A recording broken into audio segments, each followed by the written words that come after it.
नमस्कार मंडळी. आज मी ज्ञानेश्वरी या पवित्र ग्रंथामधील अध्याय 6 ओवी क्रमांक 31 ते 60 यांचे पठण करणार आहे. ओवी क्रमांक 31. परी अनुवादलो मी प्रसंगे, ते सज्जनी उपहासावे लागे. आता सांगेन काय श्रीरंगे, निरोपीले जे. याचा अर्थ, परंतु प्रसंगानुरूप मी जे बोललो त्याची सज्जनांनी मला क्षमा करावी. यापुढे श्रीरंगांनी जे काय सांगितले आहे ते मी सांगेन. ओवी क्रमांक 32. ते बुद्धीही आकळिता साकडे, म्हणून बोली विपाया सांपडे. परी श्री निवृत्ती कृपादीप उजियेडे, देखेन मी. याचा अर्थ, ते बोलणे बुद्धीलाही कळण्याला अवघड आहे, म्हणून शब्दांमध्ये ते कदाचित व्यक्त होईल, परंतु श्री गुरु निवृत्ती महाराजांच्या कृपारूप दीपाच्या उजेडाने मी ते जाणून बोलेल. ओवी क्रमांक 33. जे दिठीही न पविजे, ते दिठी विन देखिजे. जरी अतिंद्रिय लाहिजे, ज्ञानबळ. याचा अर्थ, गुरुकृपेचे काय ऐश्वर्य सांगावे. इंद्रियातीत असे जे ब्रह्मज्ञान ते जर प्राप्त झाले, तर जी गोष्ट दृष्टीस न पडणारी ती दृष्टीशिवाय दिसेल. ओवी क्रमांक 34. ना तरी जे धातू आदाही न जोडे, ते लोहीची पंधरे सापडे. जरी दैव योगे चढे, परिसूद हाता. याचा अर्थ, जर दैव योगाने हातास परीस लागला तर किमयागारासही जे न मिळणारे ते उत्तम सोने लोखंडात सापडते. ओवी क्रमांक 35. तैसी गुरुकृपा होये, तरी करिता काय आपू नोहे. म्हणून ते अपार माते आहे, ज्ञानदेवो म्हणे. याचा अर्थ, तसे जर सद्गुरूंची कृपा होईल तर प्रयत्न केला असता काय प्राप्त होणार नाही. म्हणून ज्ञानदेव म्हणतात, अशी जी सद्गुरु कृपा ती माझ्यावर पूर्ण आहे. ओवी क्रमांक 36. तेने कारणे मी बोलेन, बोली अरूपाचे रूप दावीन. अतिंद्रिय परिभोगवीन, इंद्रियांकरवी. याचा अर्थ, त्या योगाने मी बोलेन, माझ्या बोलण्यात निराकार वस्तू सर्वांस दाखवीन, आणि जी वस्तू इंद्रियातीत आहे ती इंद्रियाकडून भोगवीन. ओवी क्रमांक 37. ऐका यशश्री औदार्य, ज्ञान वैराग्य ऐश्वर्य. हे साही गुणवर्य, वसती जेथ. याचा अर्थ, पहा, यश, लक्ष्मी, औदार्य, ज्ञान, वैराग्य आणि ऐश्वर्य हे 6 श्रेष्ठ गुण ज्या श्रीकृष्णाचे ठिकाणी वास करतात. ओवी क्रमांक 38. म्हणून तो भगवंतू, जो निसंगाचा सांगा तू. तो म्हणे पार्था दत्त चित्तू, होई आता. याचा अर्थ, म्हणून त्याला भगवान असे म्हणतात, व ज्यांनी सर्व संग परित्याग केला आहे त्यांचा जो मित्र तो पार्थास असे म्हणाला की आता सावध हो. ओवी क्रमांक 39. ऐके योगी आणि संन्यासी जनी, हे एकची सिनाने जनी मानी. एरवी विचारी जती जवदोनी, तव एकची ते. याचा अर्थ, श्रीकृष्ण म्हणतात, पार्था, हे पहा, योगी आणि संन्यासी हे या जगात एकच आहेत. ते वेगळे आहेत असे मानशील हो, कारण ह्या दोहोंचा सहज विचार केला तर ते एकच आहेत. ओवी क्रमांक 40. सांडीजे दुजया नामाचा आभासू, तरी योगू तोची संन्यासू. पाहता ब्रह्मी नाही अवकाशू, दोही माझी. याचा अर्थ, त्यांच्यावर 2 नावांचा आरोप मात्र आहे, तो सोड, कारण ब्रह्मदृष्टीने पाहून गेले असता ह्या दोहोत फरक नाही, म्हणून योग तोच संन्यास होय. ओवी क्रमांक 41. जैसे नामाचे नि अनारिसेपणे, एक पुरुषाते बोलवणे. का दोही मार्गी जाणे, एकाची ठाया. याचा अर्थ, जसे नावाच्या वेगळेपणाने एकाच पुरुषाला हाका मारणे, किंवा एकाच ठिकाणाला 2 मार्गाने जाणे. ओवी क्रमांक 42.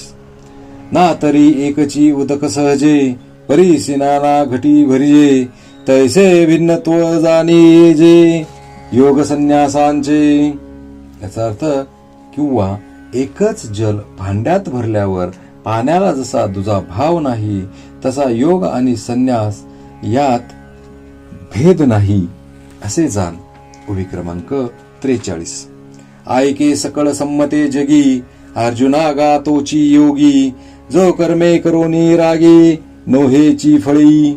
याचा अर्थ अर्जुना, जो कर्मे करून त्यांच्या फलांची इच्छा धरीत नाही, तोच ह्या जगतात सर्वांच्या बुद्धीने योगी असा समजला जातो. ओवी क्रमांक 44. जैसी मयी हे उद्विजे, जनी अहम बुद्धी विन सहजे, आणि तेथीची तिये बीजे अपेक्षिना.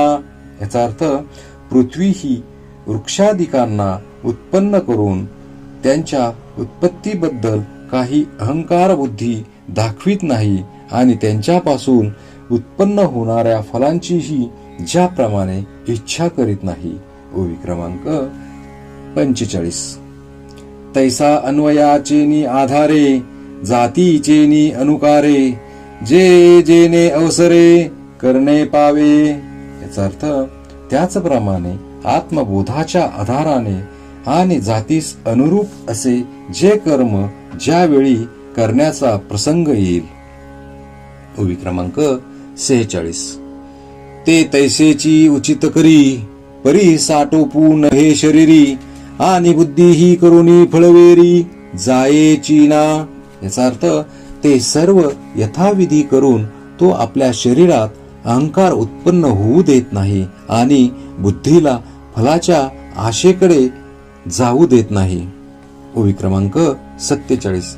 ऐसा तोची संन्याशी, पार्था गा परी एसी, तोची भरवसे निसी योगीश्वरू.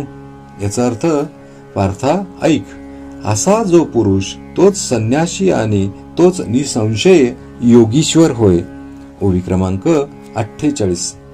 वाचुनी उचित कर्म प्रासंगिक, तया ते म्हणे हे सांडावे बद्धक, तरी टांको टांकी आणिक मांडीची तो.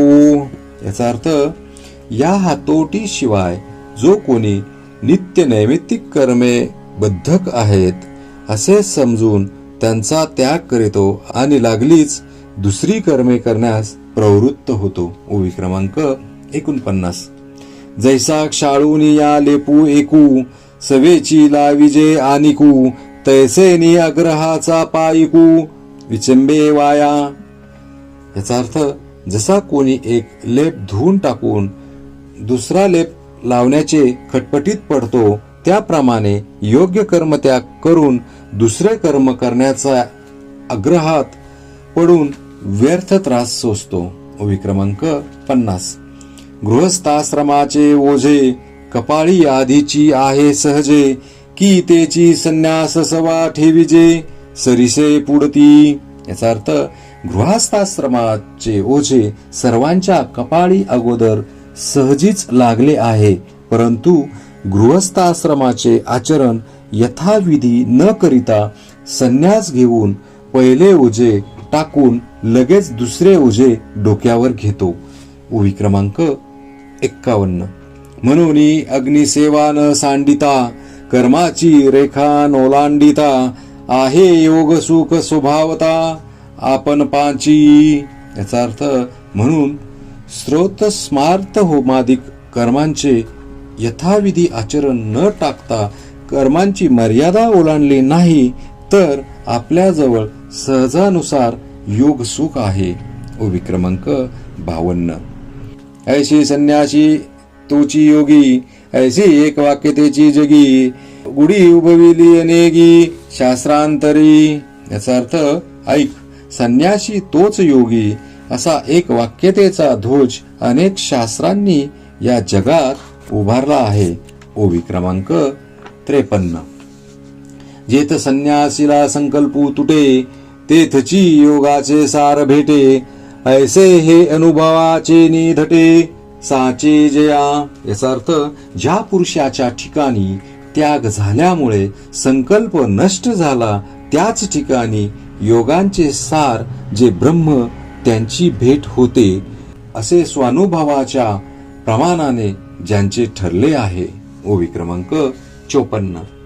आता योग चळाचा निवथा जरी ठाकावा आथी पार्था तरी सोपाना या कर्मपथा चुका जणी. याचा अर्थ पार्था अशा प्रकारे योगरूप पर्वताच्या माथ्यावर ज्याला जाण्याची इच्छा असेल त्याने कर्ममार्ग रूपी जिना चढण्यास चुकू नये हो. ओवी क्रमांक 55. येणे यमनी मांचेनी तळवटे रिगे आसनाची ये पाऊल वाटे येणे प्राणायामाचेनी आडकंठे वरोतो गा. याचा अर्थ या कर्म मार्गाने जावयास लागले म्हणजे प्रथम या पर्वताचा यम नियम रूपी तळ लागतो, नंतर आसनांच्या पाऊल वाटेने प्राणायाम रूप कड्याने वर जावे लागते. ओवी क्रमांक 56. मग प्रत्याहाराचा आधाडा जो बुद्धीची ही पाया निसरडा जेत हटिये सांडिती होडा कडेल ग. याचा अर्थ नंतर प्रत्याहार हाच कुणी अर्धा तुटलेचा कडा लागतो, त्याच्यावरून बुद्धीचेही पाय निसटतात आणि तो तुटलेला कड्याचा मार्ग ओलांडताना कडेलोट होईल म्हणून हट योग्यांच्या सुद्धा प्रतिज्ञा शेवटास जात नाहीत. ओवी क्रमांक 57. तरी अभ्यासाचे निबळे प्रत्याहारे निराळे नखी लागेल ढाळे ढाळे वैराग्याची. याचा अर्थ परंतु अभ्यासाच्या बळाने प्रत्याहार रूप शून्यासारख्या ठिकाणी मार्गात फक्त वैराग्यच हळूहळू चढू शकते. ओवी क्रमांक 58. ऐसा पवनाचे नि पाठारे येता धारणेचे नि पैसारे क्रमी ध्यानाचे चवरे सापडे तव. याचा अर्थ अशा रीतीने वायुरूप घोड्याच्या पाठीवर बसून मार्ग क्रमित असता चित्त स्थिर करण्याचा विस्तृत जाग्यावर आल्यानंतर ध्यानाचा शेवट स्वाधीन होईपर्यंत मार्गक्रमण करीतो. ओवी क्रमांक 59. मग तया मार्गाची धाव पुरेल प्रवृत्तीची हाव जेथ साध्य साधना खेव समरसे होय. याचा अर्थ मग ज्या ठिकाणी साध्य व साधन एक होतात त्या ठिकाणी मार्गाची धाव व प्रकृतीची हाव संपते. ओवी क्रमांक 60. जेथ पुढील पैसू पारुखे मागील स्मरावे ते ठाके ऐसी ये सरीसिये भूमिके समाधी राहे. याचा अर्थ आणि ज्या ठिकाणी पुढील पाऊल टाकणे बंद होऊन मागीलही आठवण राहत नाही अशा समान भूमिका रूप समाधीवर तो पुरुष राहतो. श्री संत ज्ञानेश्वर महाराज की जय.